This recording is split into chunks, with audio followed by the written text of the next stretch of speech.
Well, hello friends, Coach Bob with you today, and today, man, have we got a great video. We are going to be talking about from panic to precision.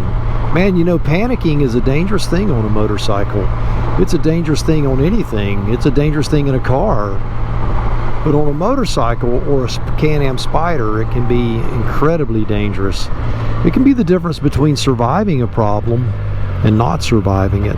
Oh, let me stop, you know, somebody will get on to me, you know, so there was a full stop for you, just for you. So I put together a little parody video that will show you what panicking can do. So let's look at that.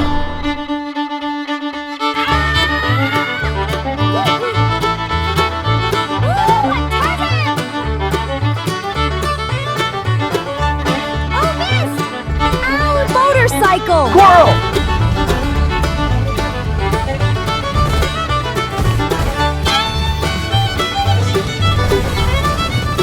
I would have just watched that Coach Bob video, this never would have happened.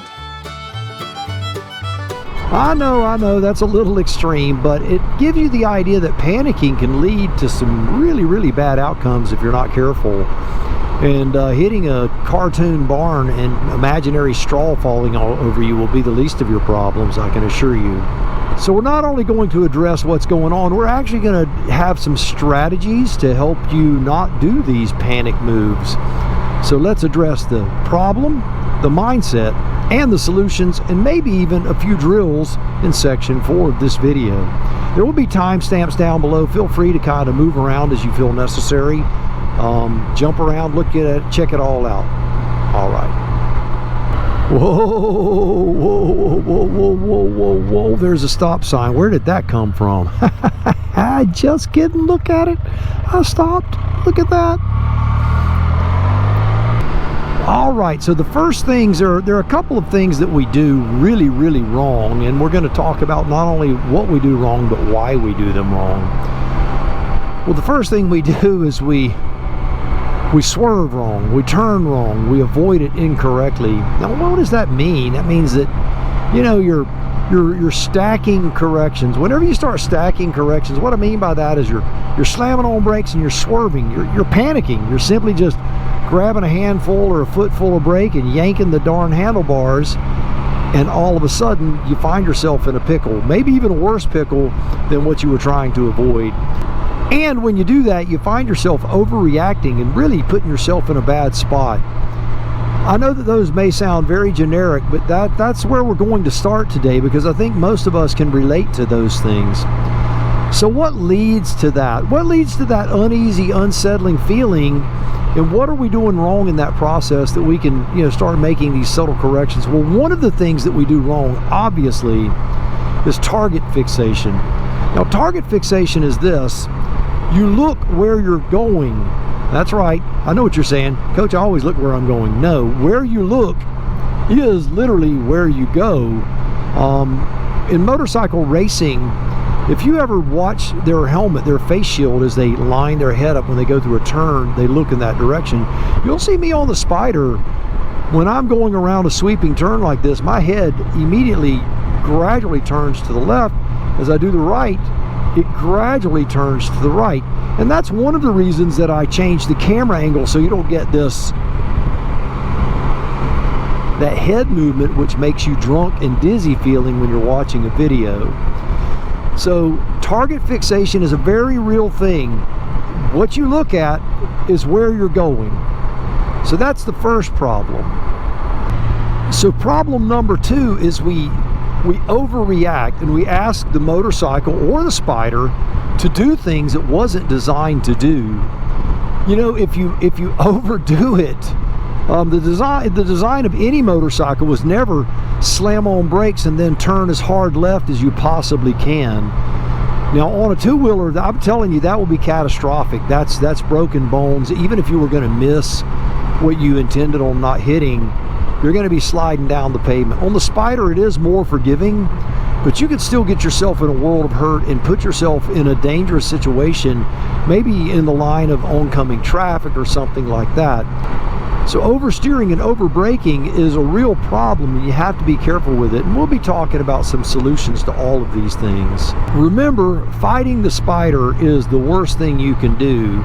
You don't want to fight it. You want to take corrective action, but you don't want to fight it. And then the last thing we mentioned already twice, stacking corrections. And that's what happens when people panic. So you want to avoid those three things: target fixation, overreacting, and stacking corrections that are not necessary to be stacked in order to put you in a safe condition. So there's the observation. That's section 1. All right. Well, before we go into section 2, do me a favor, give the video a big old thumbs up, share it with your friends, subscribe to the channel, all that jazz. You know I would appreciate it. This information could save your life or the life of a friend of yours. So section 2 is obviously training the mind. Don't underestimate this. Visualization among everything that you do, whether it's athletics, whether it's a job, whatever you're doing, that internal dialogue that you have is very, very important. So understand that fear literally hijacks your mind. And so you want to actually start thinking about what you have to do in the event of an emergency. Don't allow fear to hijack your mind. That's the very first thing. So the next thing you're going to be thinking about is quick eyes, quick hands. It's not quick hands and then quick eyes. You don't just, see it and yank at the same time. There's a moment. There's a moment. It's a flash. The time is so quick, it may not even be discernible. But there's a moment where you see the situation, you're deciphering what's going on, and you react calmly. Quick eyes, quick hands. Not knee-jerk, not panic, but quick. So here are some strategies to put those things in play, to calm your mind down, and to put those quick eyes, quick hands in place. So the very first thing you can do, now I obviously cannot do it on this road. I'm on a 2-lane road. However, I can put it into practice when I'm going around a curve and as I drive down the road. So consciously think about looking where you're going. Consciously think about doing it. So when you go through a curve, when you turn left, when you turn right, when you change lanes, man, when you change lanes, it is a very big deal.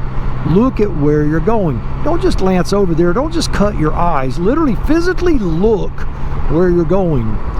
Not in the direction you're heading, but the actual place where you plan on putting the Spyder. If you do that, you're going to find that quick eyes, quick hands will start to fall into place as you'll develop a muscle memory habit from forcing yourself to physically look in that direction. Your hands will follow. And the more that mind-muscle connection occurs, the easier this entire thing is going to be. And you're going to find it unbelievably satisfying. You're going to become a better rider. You're not going to overreact to not just big things, but you're not going to overreact to smaller things. And that makes the whole experience a lot better. So physically look where you're going, where you want the motorcycle to be. If you want it to be in the middle of the lane to the left of the vehicle in front of you, then you look in that direction. I'm turning right, I'm looking in that direction. I'm looking at where I intend on the motorcycle being. It's not just look where you're going, it's like look at where your motorcycle is going to be. When you make a U-turn, your head on motorcycles, on two-wheelers, is very critical. You turn your neck until it literally will not turn any further. I know what you're saying. Hey, coach, you ran that stop sign. Well, the stop sign's back there, but the stop bar is up here. Isn't that crazy? But they do. They had to put the stop bar up there, but people were running the stop sign, so they gave them an early warning. I didn't want you to think I was being a bad boy. So now we're going to give some actual physical strategies. Quick eyes, quick hands. What does that look like? Okay, I'm looking where I'm going and I am responding to it. I'm looking over here where I'm going and I am responding to it. That's what it looks like. You're actually consciously doing it. So to physically do it, I see debris in the road. Do I look at the debris? No, I do not look at the debris. I look at where I want to go. The debris is there. You've identified the problem. You don't have to sit there and stare at it, because when you do, you're going to hit it. So what I will do is, if I need to look at the debris as a frame of reference, I will. And here's what I mean by that. On the Spyder in particular, on a motorcycle, you don't really do that. But on the Spyder, sometimes what you have to do is you look like there's something in the road here. I'll look at it so that I can align it with my knee. It's small. And so therefore, if I align it with my knee, it will go to the outside of the back tire and to the inside of the front tire. So there is more to think about when you're on something with a wider footprint than a two-wheel motorcycle. A two-wheel motorcycle, you have plenty of room in your lane to maneuver around everything. On the Spyder, that's not always the case. You may have debris in your road in an oncoming car, and if you go hard left to avoid it, well, you're going to be in the other lane and you're going to die in a head-on collision. So there are times you have to, but there again, although I am identifying the debris, I'm not going, that's where I'm going, is I'm going to hit that debris. I'm literally going, I'm focusing on where the motorcycle is going to go, and I'm using my knee as a frame of reference. So again, quick eyes, quick hands, start thinking about it. What do I see? How do I respond? What did I see? How do I respond? Look in the direction that you want to go. Look, in fact, more than look in the direction that you want to go, look at exactly, precisely where you want to go. You want to go from panic to precision. You want it to be absolutely precise where you end up. So on this part, we're going to talk Spyder-specific versus motorcycle, because motorcycle is the exact opposite. You steer the Spyder. You do not counter steer like a motorcycle. What that means, if you want to go right, you steer right. On a motorcycle, if you want to go right, you push right. So your front wheel is actually kind of turning to the left, and the gyroscopic forces make you lean in that direction. But a Spyder is not that. You have to know that. And when you get off of a motorcycle and onto a Spyder, it may feel a little unnerving and strange. And understand that you are steering. And what you have to think about on the Spyder in particular also is input. The Spyder has power steering. Yes, power steering.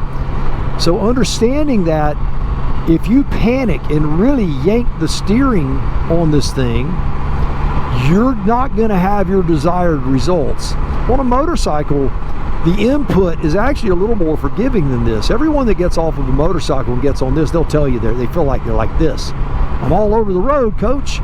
Well, it's because the steering is very, very sensitive.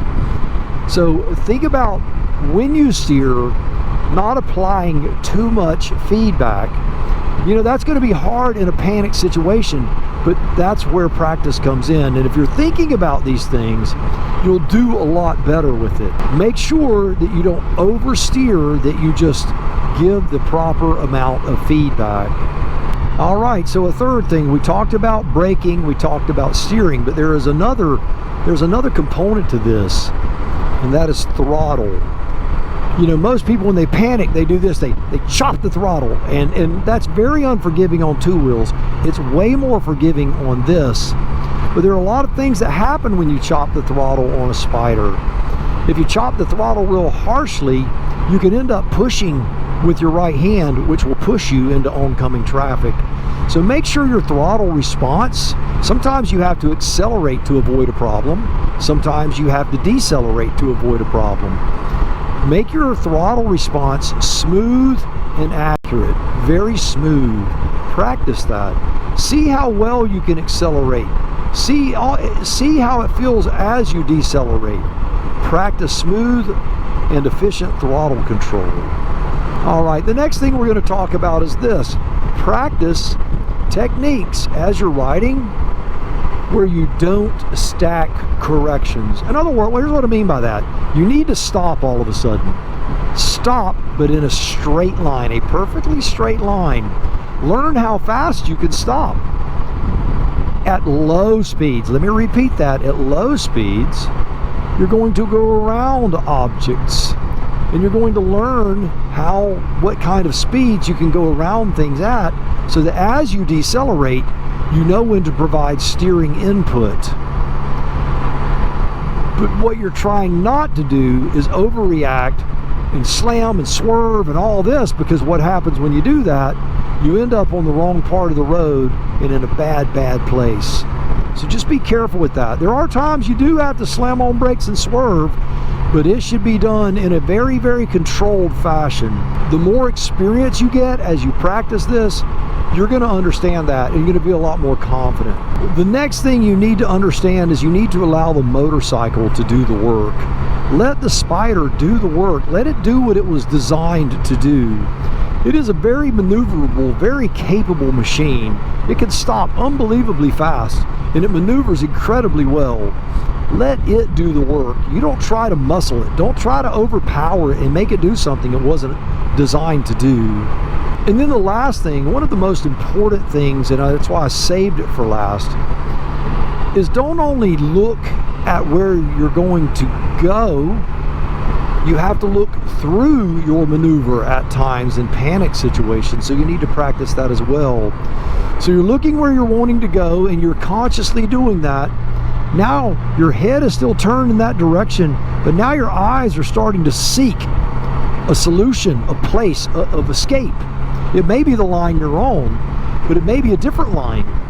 You may have a truck pull out in front of you, and all of a sudden you have to do one of these where you brake, swerve, and there's something in the other lane, and you have to get back.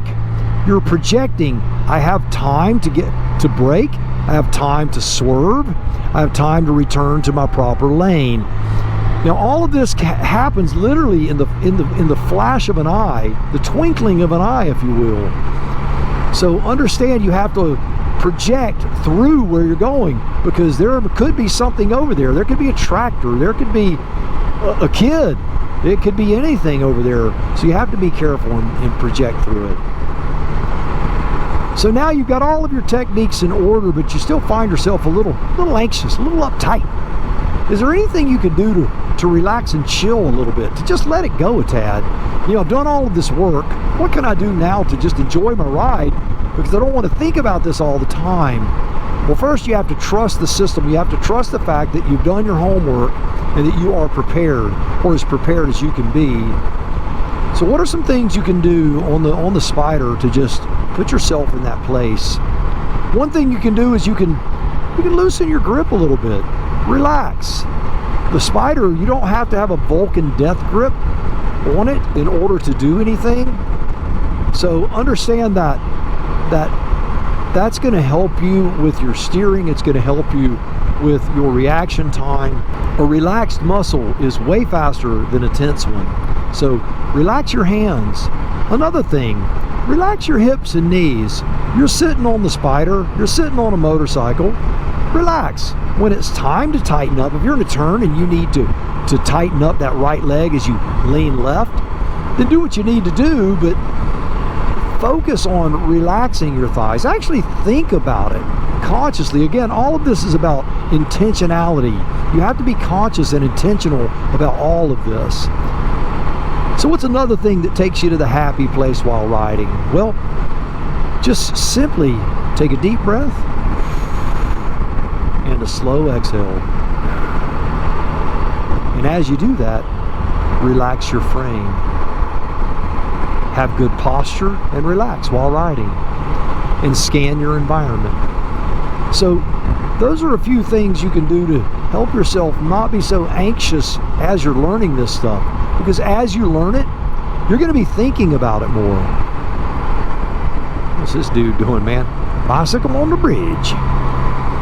All right. But as you think about this, it's common for anxiety to kind of creep up, because you're actually thinking about corrective actions and things that you actually have to do to avoid an accident. With those things in your mind, you're going, man, I hope it doesn't happen. I hope it doesn't happen. All right. Well, let's move on to section 4, the very last section. These are going to be some practice tips for you. Yes, you actually get to go out and practice. I've given you some just riding techniques when you're out on the road, but you can pick up little cones from Walmart that they use for kids, and you can pick up these little miniature cones. You can go to a parking lot. We're going to practice some of these techniques, and I think you're going to find that stuff very, very, very helpful. The more you know about how the Spyder responds and how you respond, the more empowered you are to have a precise swerve, not a panic one. From panic to precision, Do I go straight? Do I turn? Do I stop? Do I combine? All of these things, we want it to be precise, with surgical precision. All right, so let's go to the parking lot and do our thing. So the first drill we're going to be doing is the lane change drill, and here's how it's going to work. We're going to be riding along, and we're going to imagine that the car has stopped immediately in front of us. We're simply going to make a lane change and go around him. We're going to the left. Very, very simple. Very simple, right? Well, then what we're going to do on the way back, this is a closed course, by the way, we're going to be going in this direction. And this time, we're going to be swerving to the right. So this is going to be like you're going in two lanes, going in one direction, and that car slams on brakes. He all of a sudden decides he's got to make a left turn, and you have to move into the other lane. The idea on this is not just the lane change, it's it being smooth. It's where is your normal lane position. We're going to talk about that a little bit too. And you have to scan on where you are going. So we're going to get these things from a couple of different angles. I'm going to have a camera here on the ground. How well this is going to show up. You've also got my helmet cam. You'll have some of me departing the area and some of me approaching the area. So let's do this lane change drill. This should go pretty quick. We're in and out of rain. You can see that it's a blue sky to a certain degree, but there's a lot of puffer clouds up there. It actually rained on me on the way over. It's funny how that comes and goes like that. And being I'm doing it from both directions, I'll do a change to the left going this way, a change to the left coming back, and then a change to the right in both directions. That way the camera can get both angles, and then we'll edit all that together so you can see what's what. All right. So again, speed is not what we're looking for. These cones down here at the end we'll be working with later. But here's that rule I was showing you. Watch the cone, line it up with my knee. You can see this. Didn't touch the tire, did not touch the back tire either. If you see something small in the road and you need to miss it, you do not have to quit driving. You don't have to swerve completely and panic. The idea of this video is actually, like I was saying, from panic to precision. So here we are. This is very simple. 20 miles an hour is going to seem awfully slow to me. Now I normally ride right here. I'm pushing that center line, and all I'm going to do, I'm doing 18. Whoop. All right, very, very easy, right? Okay. We're going to come back. We're going to do it to the right again.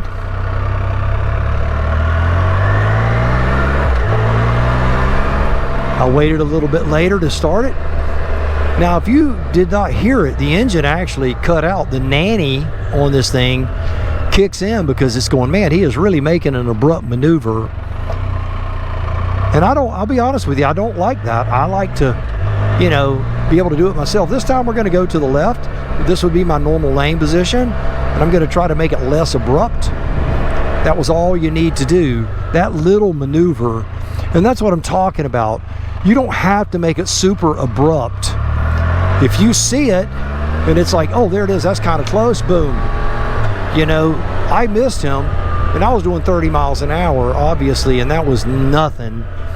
And because it wasn't an abrupt maneuver, then the nanny didn't kick in. Let's do it again. We'll go to the left this time. All right, so here we are, 27 miles an hour, boom. As you do these lane change drills, you will get more and more confident with these things, because it really does. Your confidence is what is going to keep you out of trouble. Remember, these are drills that you do, a controlled environment. You're building muscle memory. I can line 3 or 4 of these scenarios up in a row and simply do them over and over again. I mean, it's that simple. It's that simple. And something that seems so crazy, this time we'll go to the right. That easy. It's that easy. All right, so that is your first one. That's just a simple lane change. Now I know you're saying, Coach, I change lanes all day. You do, but you don't have to do them in stressful situations. So now we're going to pull these cones. We're just going to get these out of the way because I promised my buddy I wouldn't be here very long. He's doing lawn maintenance over there. This is my home church, and he's over there mowing, and I'm like, you know, hey, brother, I appreciate it if you let me use this back road here by the parking lot. And he's like, absolutely, no problem. He's like, take all the time you need. I'm like, I'll be quick. I'll be in and out in 30, 40 minutes. Because I'm not just doing this for the cameras. I'm actually doing this for me. I haven't had this practice on the canyon. Now this time it's going to be a little different. I'm going to put this baby right here in the middle of the road. Is what I'm going to do.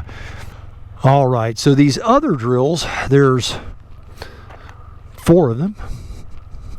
So we've done the smooth lane change one. That one's really, really, really important. Of all of the drills, I would say this is the one that you'll probably use the most of. This next one is about swerving. Yes, swerving. These cones here are going to represent something that's in the road, or something that has reared itself, and now you need to miss it. So I've got these in the middle of the road. That gives me plenty of room to work. This road is super wide. So the first thing we're going to do is simply a swerve. In other words, it's happened super fast, and you're out of position, and you want to brake, but you're just really focused on not hitting whatever it is, because it just automatically appeared there. It's going to be quick. Wait till the last second, and you can learn based on this spatial relationship that you have going on your motorcycle, or your Spyder, or your Riker, or your Canyon. You're going to learn from your speed that all of a sudden you know when to go. I know that's kind of my point of no return at that speed.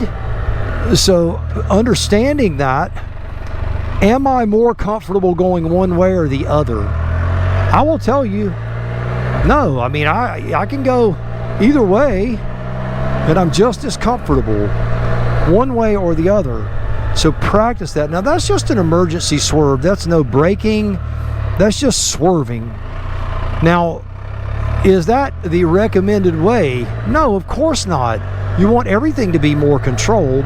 So obviously you don't want to just swerve, right? Normally.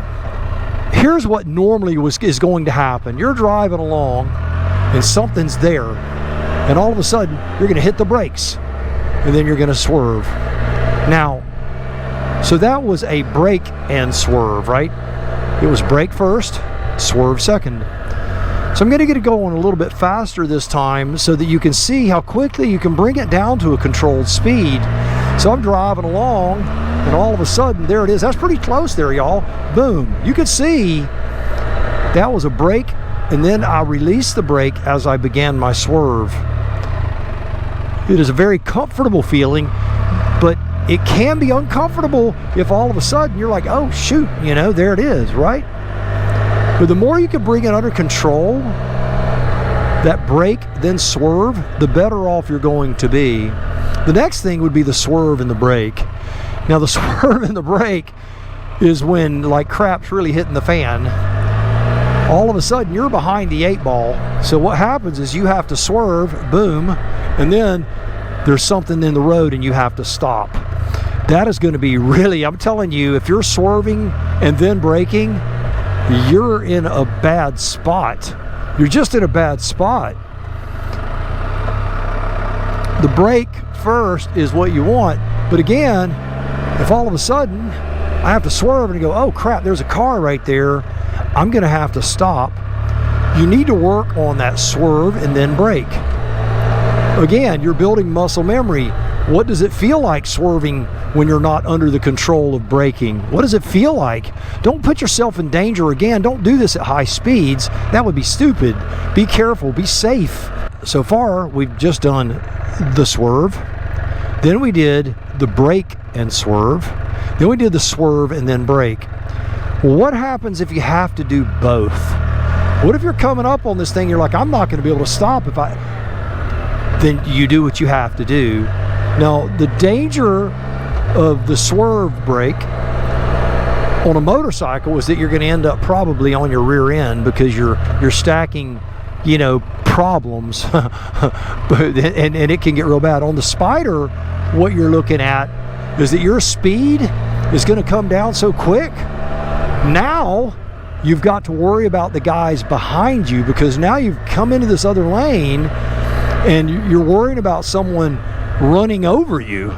So once you get back into a safe position, you need to start accelerating back up, which leads me to the next thing. Where am I looking? If I'm here when I'm riding, I'm looking there, you know, because that's where I'm going, right? If I'm here when I'm riding and I'm going left this time, I'm looking over here, and it's going to be here. I'm looking at where I want to go, not the direction that I'm necessarily going. I've already determined that where I'm going is bad. It's just bad. So if I'm riding here and I'm looking, by here, you're assessing and you're going, that's not good. And you're already planning, right? You're slowing down, you're on your brake, you're looking for your escape path. And I go, oh, it's over here. And there it is. However wide, however narrow it is. Now, one of the things that I talked about earlier is lane position. Well, you will find Spyder riders that ride in the very center of the lane like a car, right? They'll ride like right here. I don't do that. Honestly, I don't. And I really don't like riding over here either. I like riding more near the center line. Now, obviously, if I'm near that center line and I need to change lanes, I'm in position to do it already. Did you see my head turn there and then turn back? Because I look where I'm going and where I'm going. Same thing, coming back. Do the exact same thing. Turn around.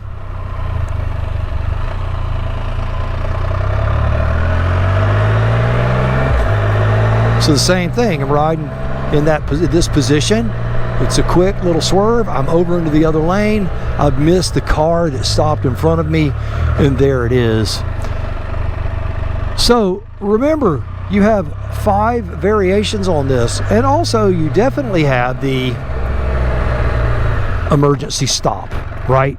Where you plan your stop and you judge your speeds. Look at how fast can I stop, what is the performance of the machine, all of that stuff. And the only way you're going to know it is to get on a closed course. Look at me in the mirror here. A closed course. A closed course. And then do your homework. Do your dang homework. I'm going to tell you right now, guys that race, they go out to the track every week, not because it's pretty and not because it's fun, but because they know they're building habits. They're building muscle memory. They're building the ability to look, to take their head and look in the direction that they're going to go, to look through a turn, to lean through a turn. All of those things are very, very important, and you need to be able to do all of them. And I know we're on a Spyder or a Canyon or whatever you're on. But the truth is, it doesn't matter what you're on. You need to be good at riding it no matter what it is. I don't care if it's a Mazda Miata or a Honda Civic. My children, when they were learning to drive, they learned to back up. They learned to back a trailer up. They learned to emergency brake. They learned to miss obstacles. They learned to emergency accelerate. They learned how to scan, how to project in front of themselves, all of those things. And honestly, if we're not doing that, we're asking for it. We're literally asking to get hurt. You don't need to do that. You need to really think about what you're doing. You need to prepare. You need to train. This stuff matters. All right. Well, let's go back to my original ride and let's chat and close this thing out. But there's a few drills for you. Enjoy them.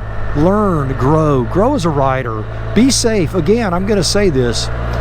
Be safe. That's very important. All right. Enough of my babbling. Well, one of the things I wanted to mention that we see online a lot as far as overreaction videos on motorcycles is you'll see people panic and they grab the throttle as opposed to chopping the throttle. And I mean, they'll just yank a handful of it because they panic. Now I know that's more novice riders, beginners, but I've seen this happen before with experienced riders. I had a friend of mine years ago literally run into the back of a truck because he meant to decelerate and he panicked and accelerated. The tension on his arm, he just throttled up and he was reaching for the clutch but didn't make it. It's just crazy. Things can happen. I've also seen many people on two-wheelers grab a handful of that front brake. I actually know people who are afraid to even touch the front brake because of that, which is crazy to me. But you have to understand this stuff is not only real, it can often be very unforgiving. So overreaction cannot be overstated. It's very important that you understand that we're prone as human beings to overreact. And the only way to diminish the possibility of that, you notice I said diminish it, you can't completely do away with it, but the only way you can diminish it is by practicing the correct behaviors. All right, well, welcome back. I know you learned something. It's really cool to do all these things, but I want you to do me a favor as we close this video out. Give the video a big thumbs up, share it with your friends, subscribe to the channel, leave a comment down below, then leave a comment on your comment.